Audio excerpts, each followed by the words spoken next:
शुभविवाह या मालिकेच्या 23 डिसेंबरच्या भागामध्ये आपल्याला पाहायला मिळणार आहे की रागिणी आणि आता पौर्णिमा त्याचबरोबर अपूर्वा या तिघींनाही एकटी पुरून उरणार आहे, ती म्हणजे भूमी। आता नक्की भूमी काय करणार, कसं होणार सगळं पाहूया। इकडे आता गोखले गुरुजींचे अनुयायी जोशी यांना पाठवलेलं आहे अपूर्वानी आणि त्यांना काय माहिती सांगून पाठवायचंय हे सगळं सांगितलेलं आहे आणि त्याप्रमाणे ते आता आकाशची कुंडली मागतात। ज्या वेळेला ते आकाशची कुंडली मागतात, आकाश त्यांना कुंडली आणून देतो आणि म्हणतो गुरुजी काय झालं, काही प्रॉब्लेम आहे का? यावरती गुरुजी आता कुंडली पाहतात आणि आता गुरुजी म्हणतात मी याच्या आधी जर काही कुंडली पाहिली असती ना तर कालचा प्रसंग कदाचित आपण टाळू शकलो असतो। असं म्हटल्यावरती आकाश म्हणतो काय आहे गुरुजी, कुंडलीमध्ये काही दोष आहे का? यावरती लगेचच गुरुजी सांगायला लागतात कसं आहे ना, हे काल जो काही प्रसंग घडला तसे प्रसंग घडण्याचे अनेक घटना आता पुढे घडणार आहेत, म्हणजे अशाच घटना आता अनेक तुमच्या आयुष्यात घडतील। त्यावरती मग मानसी अथर्व हे सुद्धा थोडेसे गडबडलेले आहेत आणि ते गुरुजींना सांगतायत की गुरुजी मग हे असे प्रसंग घडू नये त्या कारणासाठी काय करता येईल हे तुम्ही सांगाल का? असं म्हटल्यावरती गुरुजी म्हणतात हो, त्याच्यासाठी आपल्याकडे एक उपाय आहे, इतकं मात्र नक्की। यावरती ते दोघं जण म्हणतात काय उपाय आहे गुरुजी? त्यावरती लगेचच आता गुरुजी सांगायला लागतात खरं सांगायचं तर आता हा उपाय करणं न करणं हे सर्वस्वी आकाश आणि भूमी यांच्या हातात आहे। त्यांनी ठरवावं की हा उपाय करायचा आहे किंवा नाही करायचा।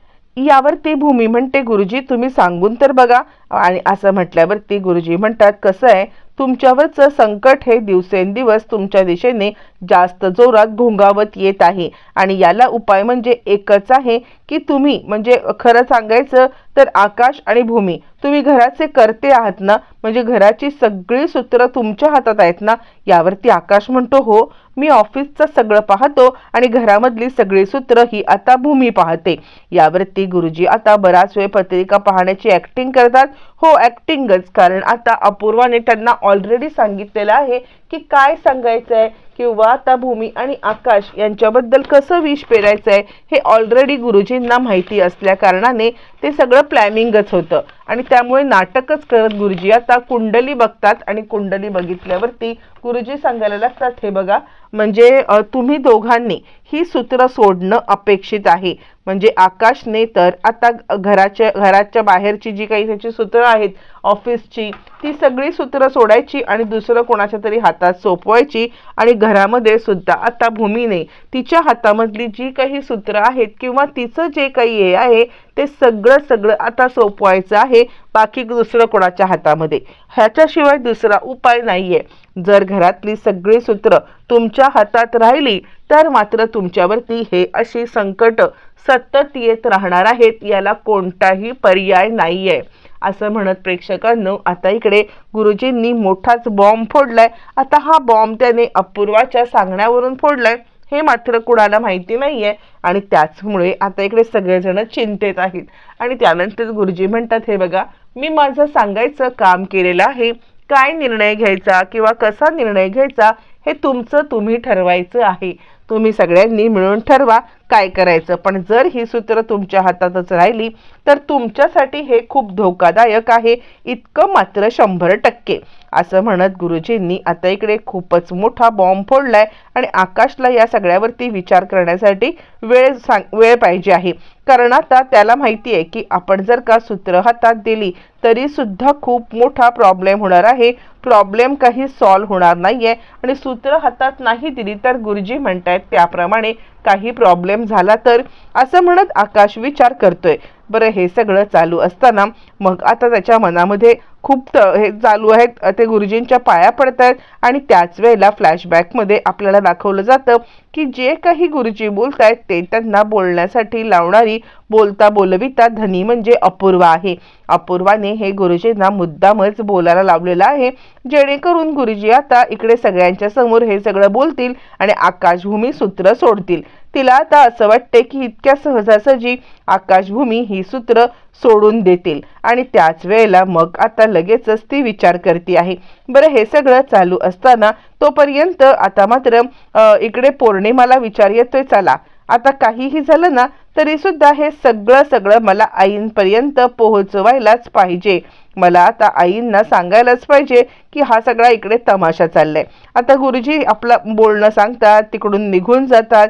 पण अजूनही आकाशभूमी कन्फर्म नाही आहेत की ते आता कोणत्याही प्रकारचा निर्णय घेतील किंवा ते कोणत्याही प्रकारे आता इकडे काही हे करतील. आणि त्याच वेळेला मग आता लगेचच पौर्णिमाने गुड न्यूज दिलेली आहे, ती म्हणजे रागिणीला. रागिणी म्हणते, बोल बोल लवकर सांग, काय गुड न्यूज आहे ती.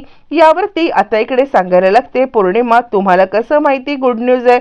यावरती आता इकडे सांगायला लागते रागिणी, कसं आहे ना, काही झालं तरी सुद्धा मला ना म्हणजे मी तिला डोक्यामध्ये एक टाकलं होतं की असं असं व्हायला पाहिजे, पण आता सगळ्यात महत्त्वाची गोष्ट म्हणजे ती इतक्या लवकर हे सगळं करेल याची मला अजिबात खात्री नव्हती.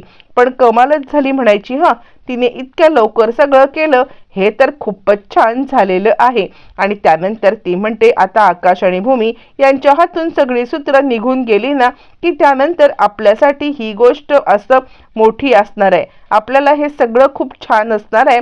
आणि आपल्यासाठी तर आता आकाशभूमीचा हा सगळा हे केलेला बनाव अपूर्वाने तो आता छानपैकी आपल्यासाठीच येणार आहे.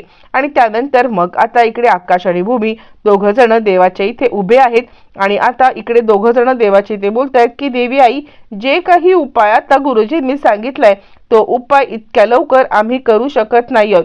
म्हणजे तो उपाय केला तरी सुद्धा प्रॉब्लेम वाढणार आहेत आणि गुरुजींच्या म्हणण्याप्रमाणे नाही केला तरी सुद्धा प्रॉब्लेम हे वाढणारच आहेत. म्हणजे काही झालं तरी प्रॉब्लेम हे आहेतच. हातातनं सगळं सोडलं तरी सुद्धा सगळं सुरळीत होईल याची काही गॅरंटी नाहीये. मला आता सगळं माहितीये, पण तरी सुद्धा मी हे काही करू शकत नाहीये.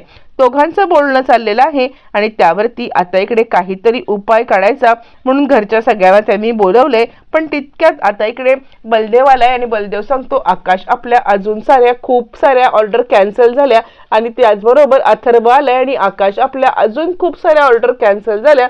म्हणजे आता क्लायंटच यांच्याकडे काही राहिलेली नाहीये, तर यांचा बिझनेस चालणार तरी कसा. मग त्याच संदर्भात आकाश सांगत असतो, तू एक काम कर बलदेव, तू एक ड्राफ्ट तयार कर. ड्राफ्ट तयार केल्यावरती आता इकडे तो त्याला काही सांगतोय. तितक्यात अपूर्वा आले, बलदेव इकडे ये, मला तुझ्याशी खूप महत्वाचं बोलायचंय.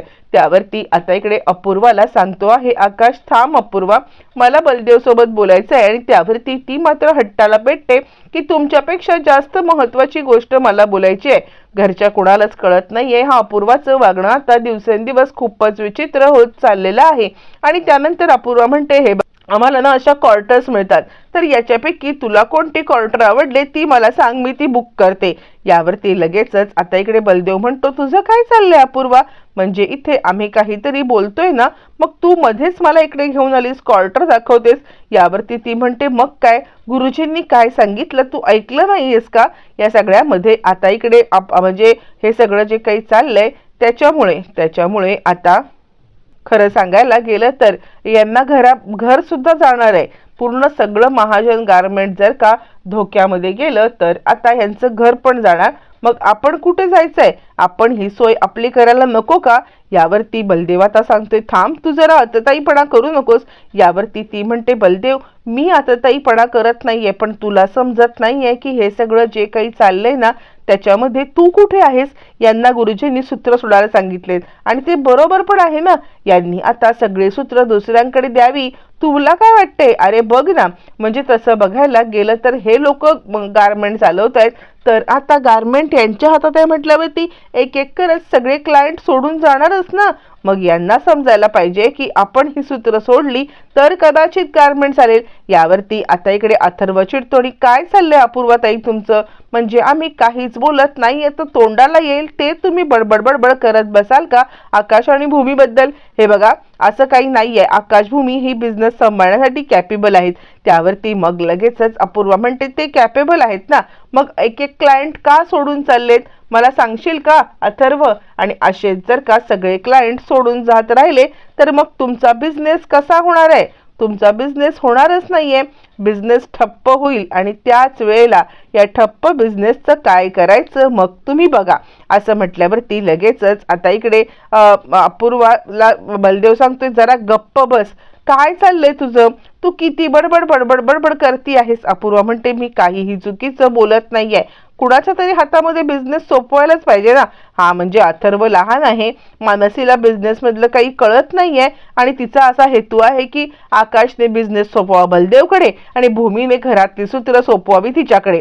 यावरती मग आता लगेचच मानसी म्हणते ठीक आहे, मला नसेल समजत बिझनेस मधलं काही, पण मला माणसांशी कसं वागायचं इतकं मात्र चांगलंच समजतं. माणसांशी कशी डील करायची हे मात्र मला आता खूपच चांगलं समजतं. मला हे कुणी सांगायची काहीच गरज नाहीये. असं म्हटल्यावरती प्रेक्षकांनो आता मात्र इकडे अपूर्वा सांगते ठीक आहे, पण मला मात्र असं वाटत नाहीये. मला तर एकच गोष्ट वाटते आहे की या सगळ्यामध्ये तू आता ही सूत्र सोडावी भूमी आणि आकाश यांनी. बस माझं फक्त इतकंच म्हणणं आहे. असं म्हणत आता इकडे अपूर्वा तिचं म्हणणं ठामपणे आता बोलत आहे आणि त्याच वेळेला ती आता विचार करते की काहीही करून यांना आता मी हे सूत्र सोडायला लावणार म्हणजे लावणार. बरं हे सगळं चालू असताना भूमी आणि आकाश हे काहीच बोलत नाहीयेत. त्यांना आता विचार करण्यासाठी वेळ हवे आणि त्यांच्या लक्षात आलेलं आहे की हे सगळं अपूर्वाचं कारस्थान आहे. अपूर्वाने मुद्दामच हे सगळं करण्याचा प्रयत्न केलेला आहे. बरं हे सगळं चालू असताना मग आता हे दोघं जण ज्या वेळेला बोलतायत त्याच वेळेला इकडे लगेचच इकडे अपूर्वा सांगत आहे की मला तर वाटतंय की आपल्या सगळ्यांच्या भल्यासाठी हा निर्णय घेणं गरजेचं आहे. मीडियामध्ये बाकीकडे सगळी इतकी बदनामीची झाले, त्यानंतर एकही क्लायंट जर आपल्याकडे आला नाही तर महाजन गारमेंटचं सूत्र हातात घेतली काय किंवा नाही घेतली काय, सगळ्या गाशागोशा गुंडाळून सगळं बंद करायला आपल्याला लागणारच आहे ना. आणि त्यामुळे काहीही झालं तरी सुद्धा ही सूत्र हातात न सोडण्याशिवाय यांच्याकडे पर्याय नाहीये. आणि ज्या गुरुजींवरती इतका त्यांचा विश्वास आहे त्या गुरुजींनी जर का हे सगळं सांगितलेलं आहे तर मात्र तू हे सगळं करणं गरजेचंच आहे. असं म्हणत ती आता प्रेशराईज करते. इकडे तोपर्यंत म्हणजे लगेचच आलेली आहे पौर्णिमा. ती म्हणजे आता मिठाई घेऊन इकडे रागिणीसाठी, आणि रागिणी म्हणते काय ग तू, आणि आत्ता इकडे आपलं तर बोलणं झालं होतं ना. यावरती ती म्हणते बोलणं झालं होतं आपलं, पण खरं सांगायचं तर आता मला इतका आनंद झाला ना आणि तुम्हाला डबल सरप्राईज द्यावं वाटलं म्हणून मी इकडे आले. यावरती ती म्हणते डबल सरप्राईज, आता काय सरप्राईज, आणि ते पण ह्या डब्यामध्ये असतात प्रेक्षकांनो लाडू, आणि लाडू घेऊन आता इकडे ती सांगते खरं तर तोंड गोड करा. यावरती आता लगेचच ती म्हणते की भूमी आणि आकाश हे आता बहुतेक आपल्या हातामधली सूत्र सगळी सोडणार आहेत आणि ती सूत्र सोडून ते आता म्हणजे कोणाच्या तरी हातात सूत्र सोपवतील. बघूया काय होतंय ते.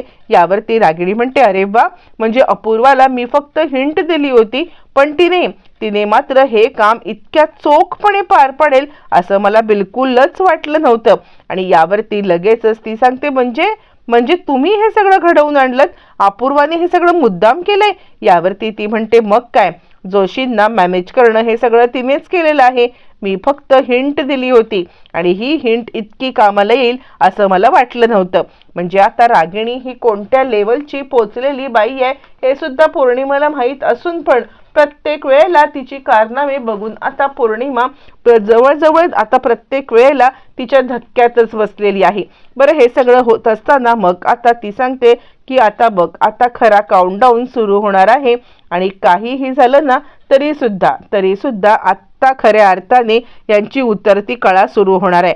त्यामुळे तू सुद्धा घे, हे लाडू घे आणि लाडू खा. असं म्हणत आता इकडे रागिणी आपला हे सेलिब्रेट करते आहे विजय, आणि आता पुढचा डाव सुद्धा रचती आहे. आकाश भूमीला नामोहरण करण्याची एकही संधी सोडायची नाही हे तर तिने आता अचूक ठरवलेलं आहे. बरं हे सगळं चालू असतं रात्रीच्या वेळेला आकाश आणि भूमी यांनी बाकी घरच्यांना सगळ्यांना बोलवलेलं आहे. घरच्यांना बोलवून आता इकडे आकाश भूमी सांगतायत की आमचा निर्णय झालेला आहे आणि त्या निर्णयाच्या संदर्भातच तुम्हाला आम्ही बोलवलेलं आहे. त्यावरती मग आता अथर्व म्हणतो काय झालंय.